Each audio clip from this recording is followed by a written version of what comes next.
É difícil assumir que estamos a passar por dificuldades, sem terras e sem futuro. Creo que debemos dejar nuestro país lo más breve possibile, senão seguro que teremos dificuldade em sobreviver acá. Não abbiamo condizioni di dare una vita degna ai nostri discendenti. I nostri figli devono sognare e dobbiamo dargli questa opportunitā. Ir atnākusi tā stunda, kad mēs atstāsim visu, kas mums ir, un staigāsim pret vienu jaunu tēviju. Alles, was mit uns geschehen ist, tut noch weh. Wir müssen wieder neu anfangen. نحن حبينا نطلع من البلاد لغير مطرح منشان نكون العائلة كلها للمستقبل. Unser Heimatland Deutschland ist nicht mehr dasselbe. Deswegen brauchen wir neue Wege für unsere Kinder. De Braziliaanse regering heeft ons een kans aangeboden om deze nieuwe weg te beginnen. Tam będziemy mieli ziemię, żebym lepiej żyli z naszą żoną i z naszymi dzieciakami. Governanter do nas pomogą. Vi måste tro på vårt nya land.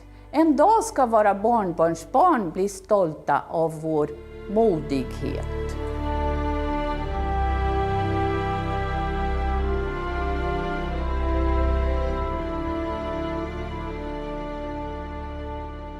لأولادنا لعائلتنا Wir müssen wieder neu anfangen.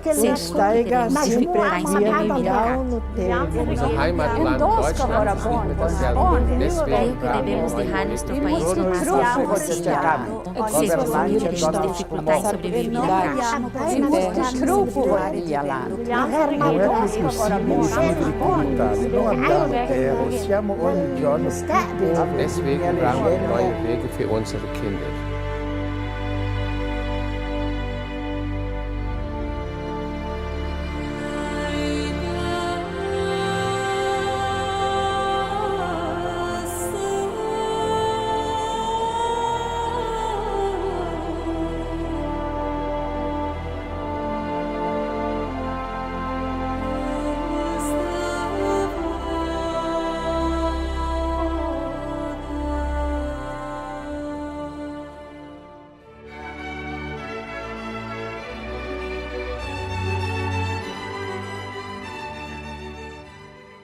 O gaúcho não é uma etnia, o gaúcho é uma congregação de etnias. A formação gaúcha começa pela formação gaúcha. Passa a fronteira em busca de couro e sebo e nós fomos formando o nosso reduto. E esse reduto formado por aqui era por pessoas com descendência espanhola, com descendência portuguesa e o nosso pelo duro, esse homem que já estava radicado aqui e que conhecia a região como poucos. E negros assim como eu, olha, era raríssimo, quase que não existia. Eu fui para uma escola que o único negro era eu. E aí até me perguntavam, mas você é africano? Você veio da onde? Então achei até gozado, porque eu brasileiro, formado, cheguei aqui, chamava a atenção do pessoal, mas você veio da onde?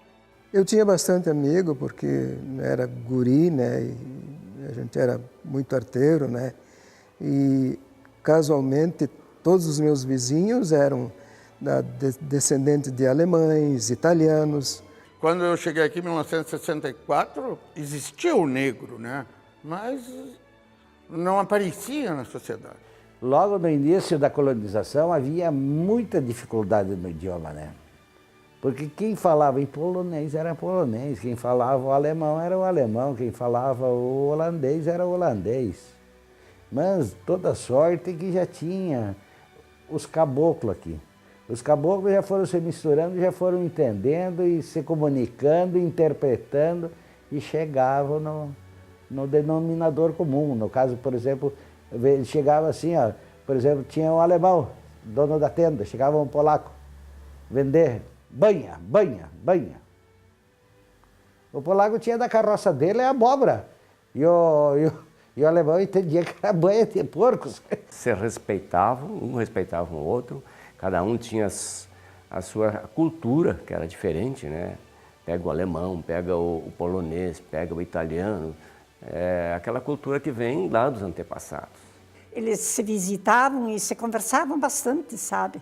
Então deu mais facilidade, um entendia um pouco mais fácil a outra língua e daí se entenderam bem. Só que onde tinha essas famílias de caboclo brasileiros que eram vizinhos, então esses também, mas era por... Se precisava uma coisa que não sabia o nome, ele mostrava, ele, né? Fazia gesto e se entenderam. A avó sempre disse que não era tão difícil. Aí, os vizinhos mesmo, que onde eu morava, eles tomavam mate. Então, eles me convidaram, a vizinha, ela muito querida, Deus tinha ela me sentava. Eu dizia, eu não vou sentar, eu não sei falar para eles dar risada. Esperam 3 meses. Depois de 3 meses, comecei a entender tudo. Aí eu sentava com eles, conversava, aprendi a tomar mate. Na época da imigração portuguesa, no início da colônia, os pais portugueses preferiam muito que as suas filhas se relacionassem com outros portugueses ou outros descendentes de portugueses. Então, havia sempre uma dificuldade nos relacionamentos, né? A tradição que a gente tinha era de negro casar com negro. Eu mesmo sempre queria casar com negro mais preto que eu, porque a gente era acostumado a estar no meio dos negros, né? E depois que eu casei, que eu vim para cá, que eu acostumei, então eu dizia, quando os meus filhos estivessem na idade de namorar, eu ia voltar para lá para eles casar com negra, né? E hoje minhas noras são brancas, e não sei se elas fossem negras, se me dá tanto, a gente se dá tanto como a gente se dá hoje. E na convivência, eles deixam do sistema muito severo de educação e se amenizam e se abraçam e repartem as coisas, tanto em religião, em comida, em amizade e tudo. E foi muito gostoso. Ele sempre disse que não teve dificuldade nenhuma aqui na convivência, porque se falava todas as línguas e todas as profissões eram presentes. Olha, eu não me lembro da data, não me lembro da data. Mas houve dificuldades, né, começando no mato, e teve dificuldades, né? Mas sempre tinha alguma saída, né?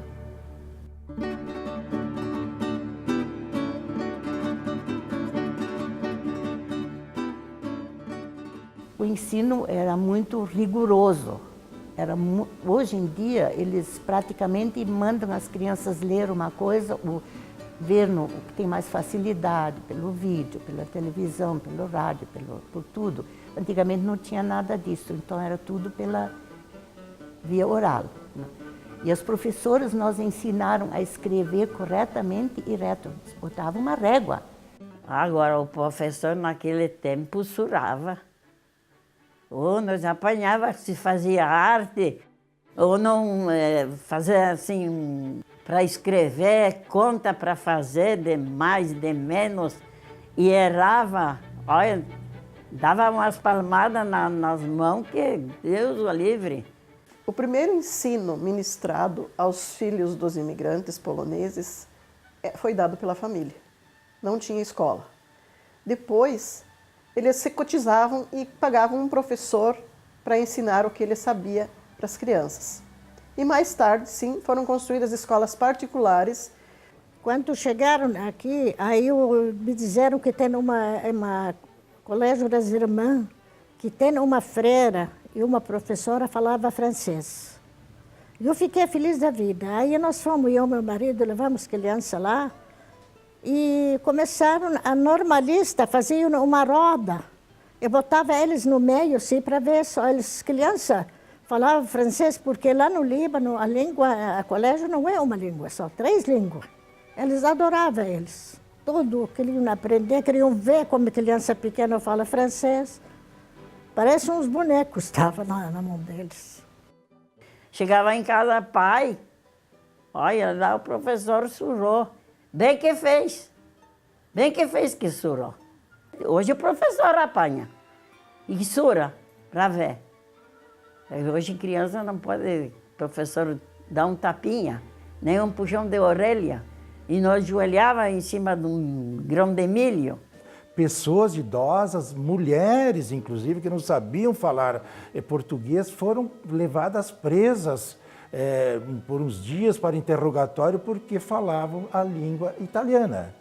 Nós, crianças, nós sentimos muito porque nós tínhamos aquelas histórias infantis que são mundiais, como João e Maria e a Branca de Neve e tudo, mas como era escrito em alemão, nós tínhamos que queimar. Os mais idosos não conseguiram aprender o português, terminaram indo a óbito falando dialeto. Isso foi muito pesaroso, muito traumatizante para nós. Mas passou tudo e eu acho que foi ótimo, porque afinal nós estamos no Brasil, né?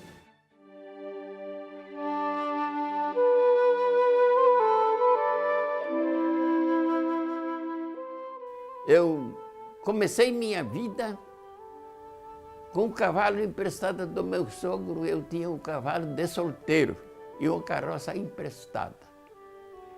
Eu me emocionei, não faz muito tempo, né? Que meus filhos estão tudo em Mato Grosso. Graças a Deus, hoje é maquinário.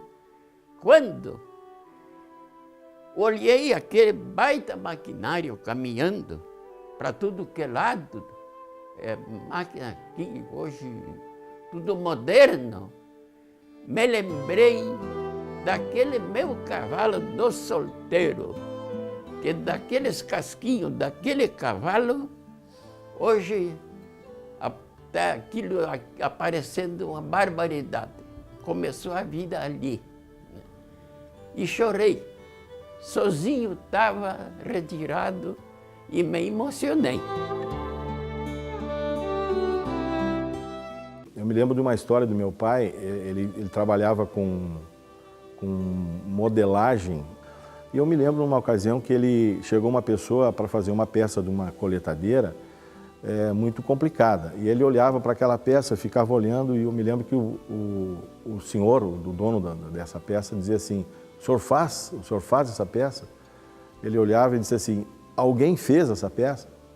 Não, alguém fez. Pois então eu vou fazer. Então é isso que me orgulha, quer dizer, não desistir, e o desafio que aparecer, a gente tem que vencer esse desafio.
E os homens só morrem quando não deixam nada. E eu quero deixar eles como herança. Nenhuma moeda de ouro, mas o meu nome. Assim como eu tenho orgulho de ter herdado o nome do meu pai.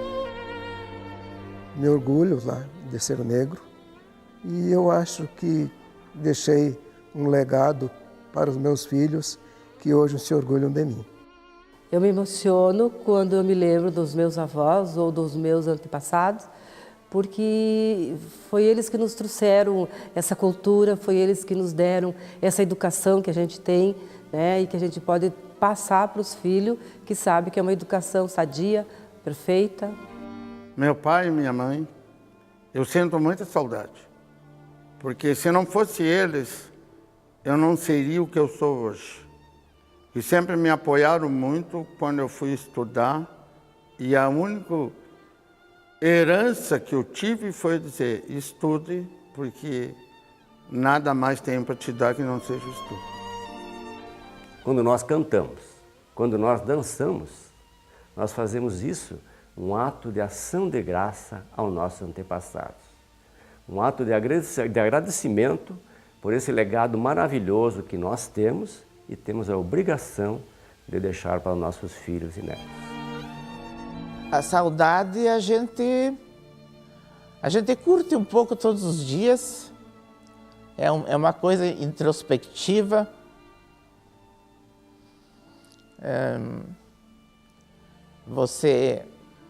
Muitas vezes você vai fazer alguma coisa aqui, a gente pensa, poxa, fulano tivesse aqui seria tão bom. A gente lida lembrando e eu faço questão de lembrar. Eu faço questão de lembrar. Nós somos os troféus dos nossos antepassados. Tudo aquilo que eles passaram, de sofrimento, de vida difícil, nós somos a glória deles hoje, se eles pudessem nos ver. Deixei tudo, meu parente, e deixei tudo lá. E de graça de Deus, aqui estou bem. Casei, tenho filho, de graça de Deus, muito bem. Me sinto muito feliz aqui no Brasil. É isso aí.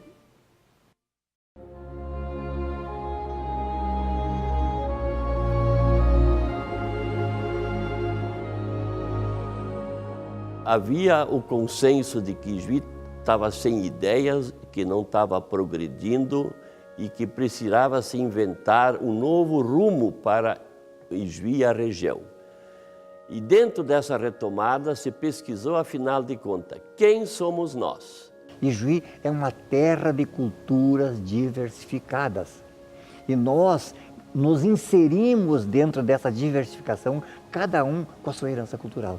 Mas em 1987, quando em Juí parecia que já isso tudo estava se perdendo, a gente teve forças de revirar os baús, de ver nas conversas com as vós, com as entrevistas com os antepassados, a gente conseguiu retomar toda essa cultura que não estava apagada, estava viva no coração e na mente das pessoas. Passou-se a vivenciar uma coisa boa, uma redescoberta. Aquilo que nós dizíamos, vamos para o baú fala muito. E no baú tinha fotografia, no baú tinha roupa, no baú tinha receitas, tinha plantas, tinha diálogos, tinha instrumentos musicais, tinha um mundo de coisas. E eu percebo hoje, pelos nossos parentes que estão lá no Líbano, o orgulho que eles têm de nós também. Nós deles também, mas eles assim, eles têm muito orgulho de nós. A minha mãe, ela chega no Líbano, tu não tens ideia assim do respeito que eles têm por ela. Do respeito. Ela é a nossa matriarca aqui, mas lá ela é matriarca deles também. Após 20 anos, mais de 20 anos de história, a gente já sente que nós também somos história. É a gente relembrar de quando a gente começou, a gente não tinha como pagar ônibus para as pessoas virem trabalhar aqui, então nós ficava até as 2 horas da madrugada aqui, daí íamos levar as pessoas para casa, outro dia 5 horas ir buscá-las, trazer para cá, para levarmos adiante o que nós tínhamos fé que ia acontecer. E aconteceu. Então, guardem isso, guardem materialmente para os outros verem, mas principalmente na história de vocês, e vocês aspirem não aos hotéis finíssimos da Europa, mas o mundo melhor, aquele mundo bonito, aquele mundo da paz, aquele sonho espetacular, que é o que importa para todos nós, depois de tudo isso da nossa história.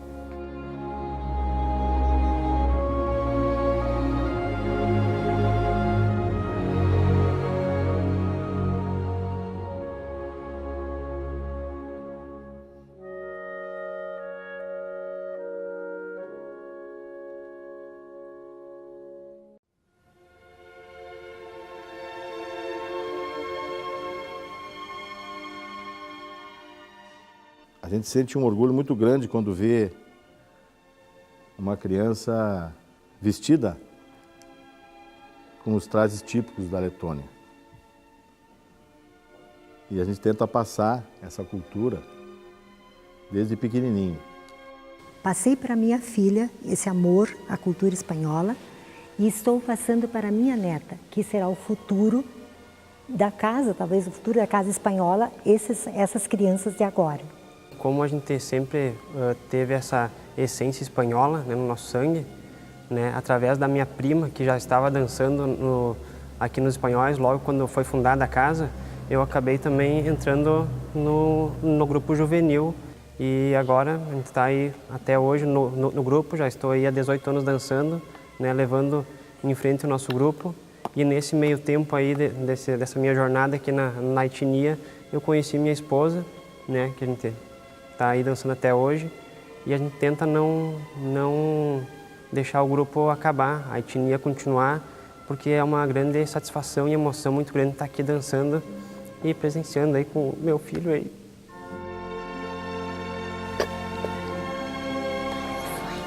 Como que foi?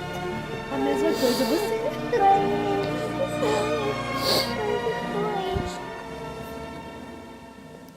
O meu maior orgulho é participar do movimento étnico dos poloneses desde o ano de 1987 e conseguir levar comigo e passar nas gerações que são nas minhas filhas todo esse legado cultural que foi passado a mim pelos meus avós e pelos meus pais e que com certeza elas darão continuidade futuramente.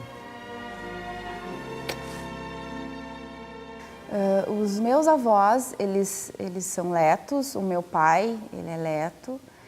Eu sou leta com muito orgulho e quero que a minha filha, espero que a minha filha continue essa cultura leta e amando e passando isso adiante para todas as outras gerações.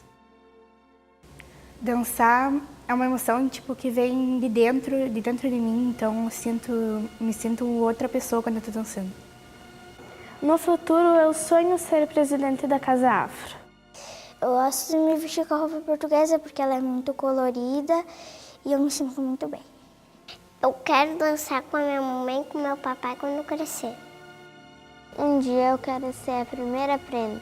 Meu grande sonho é dançar no grupo Leto, porque eu acho muito bonitas as danças. Eu gosto de dançar e andar a cavalo e um dia eu crescer que nem o meu pai patrão. Eu quero continuar dançando porque é muito legal. Eu gosto muito da casa portuguesa, com certeza.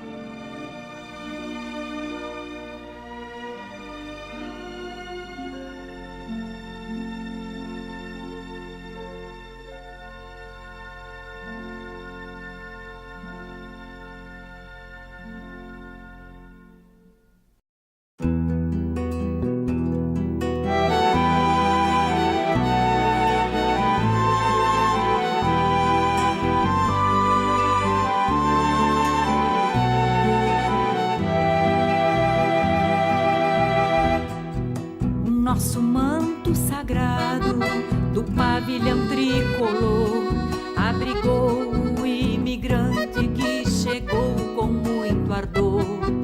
O sonho de nova pátria fez nascer um novo dia. Na mescla de tantos povos, um novo tempo surgia. Crendices e dialetos, folclores e tradição, cada um com seus legados guardados no coração. São bravos chegando unidos, abrindo estradas pra nós, e as crenças vão se fundindo no sangue dos meus avós. Quem veio no trem da história pra esta terra de Juí, relembra agora o passado, no encanto da Fenadi. São bravos chegando unidos, abrindo estradas pra nós, e as crenças vão se fundindo no sangue dos meus avós. Quem veio no trem da história pra esta terra de Juí, relembra agora o passado, no encanto da Fenadi.